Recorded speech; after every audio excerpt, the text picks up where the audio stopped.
Saudara-saudari terkasih di dalam Tuhan Yesus Kristus, semoga kita semua dalam keadaan sehat bersama keluarga. Saat ini marilah kita mendengarkan bacaan kitab suci dan renungan harian Sabtu 9 Oktober tahun 2021. Marilah berdoa. Dalam nama Bapa dan Putra dan Roh Kudus. Amin. Allah Bapa yang penuh kasih, pada saat ini kami akan membaca dan merenungkan firman-Mu. Kami mohon, bukalah hati kami, agar kami dapat hidup seturut dengan firman-Mu. Demi Kristus Tuhan dan pengantara kami. Amin. Bacaan pertama. Bacaan dari Nubuat Yoel.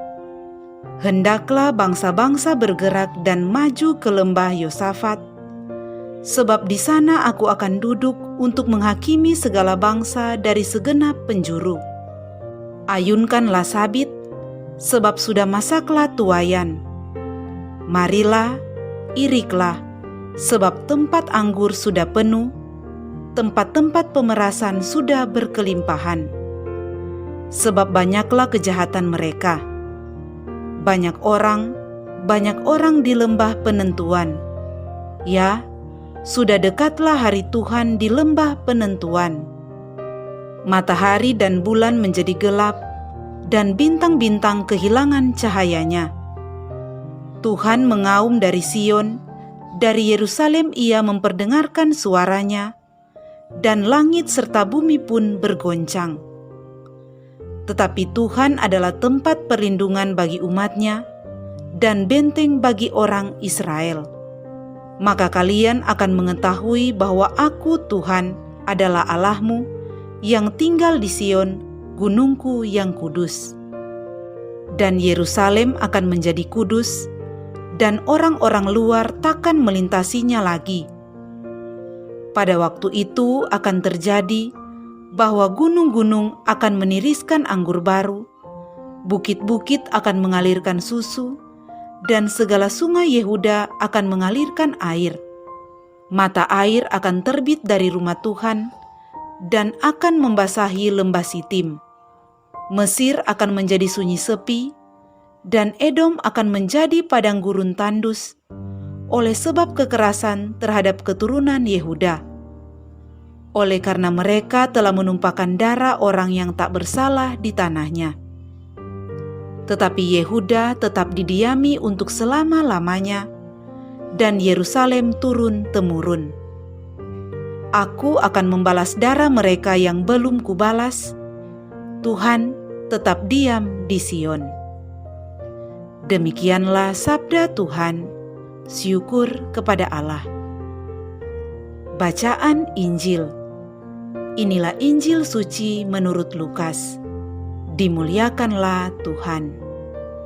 Pada suatu hari, ketika Yesus sedang berbicara kepada orang banyak, berserulah seorang wanita dari antara orang banyak itu dan berkata kepada Yesus, "Berbahagialah ibu yang telah mengandung dan menyusui Engkau." Tetapi Yesus bersabda, "Yang berbahagia ialah mereka yang mendengarkan sabda Allah dan memeliharanya." Demikianlah sabda Tuhan. Terpujilah Kristus. Saudara-saudari terkasih di dalam Tuhan Yesus Kristus, renungan kita di saat ini diberi judul, Siapakah yang berbahagia?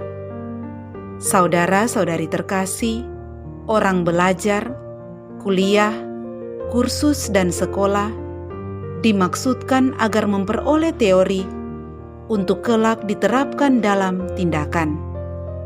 Orang yang mendengarkan dengan seksama tentunya memiliki pemahaman yang lebih utuh tentang sesuatu hal ketimbang mereka yang hanya duduk diam tanpa mendengarkan dan memperhatikan.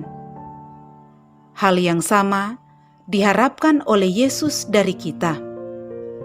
Ilmu tentang kehidupan berupa firman Allah hendaknya didengarkan untuk selanjutnya dipraktekkan dalam hidup beriman di tengah-tengah dunia. Sebab hal itu menjadikan hidup kita lebih berbahagia dan berkenan di hadapan Allah. Saudara-saudari terkasih, dalam Injil hari ini Yesus bersabda, "Yang berbahagia ialah mereka yang mendengarkan sabda Allah dan memeliharanya." Kerap kali berbicara tentang berbahagia, orang berpikir bahwa kebahagiaan itu karena faktor dari luar, seperti kecukupan sandang pangan, kesehatan, perumahan, dan pendidikan. Ada pula yang menambahkan mempunyai kendaraan, roda 2 atau roda 4, itulah sumber kebahagiaan. Saudara-saudari terkasih, apakah jika semua itu terpenuhi dengan sendirinya, maka kita menjadi bahagia? Jangan salah, karena kebahagiaan dialami bukan karena faktor luar. Kebahagiaan akan kita dapatkan, kita rasakan, jika diri kita sendiri bisa menerima yang kita alami saat ini. Jika kita mengukur kebahagiaan dari materi, kita tidak akan pernah bahagia. Apakah ukuran cukup itu?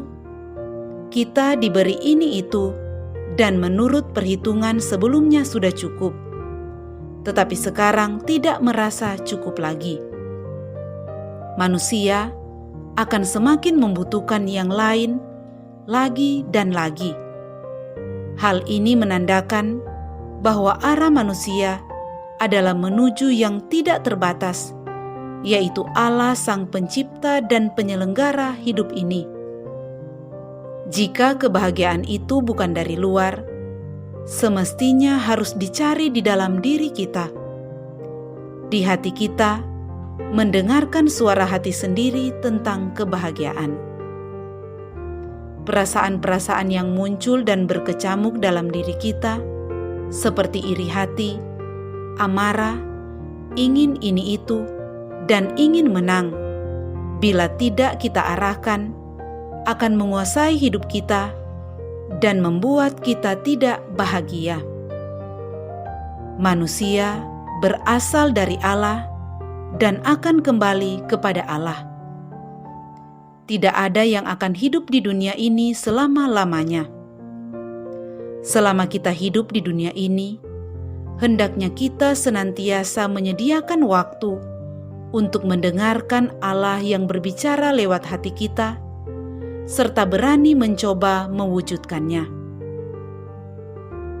Dengan demikian, kita akan sedikit demi sedikit merasakan kedamaian dan kebahagiaan.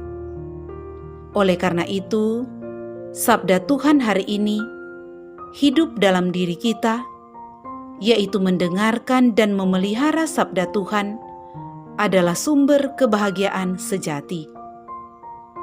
Saudara-saudari terkasih, siapakah yang berbahagia? Tuhan Yesus bersabda, "Yang berbahagia ialah mereka yang mendengarkan sabda Allah dan memeliharanya." Marilah berdoa. Allah Bapa yang Maha Mulia, kami bersyukur atas berkat-Mu bagi kami. Semoga kami bertekun dalam mendengarkan dan melaksanakan kehendak-Mu, sampai kami Kau persatukan dalam perjamuan abadi. Dengan pengantaraan Kristus Tuhan kami. Amin.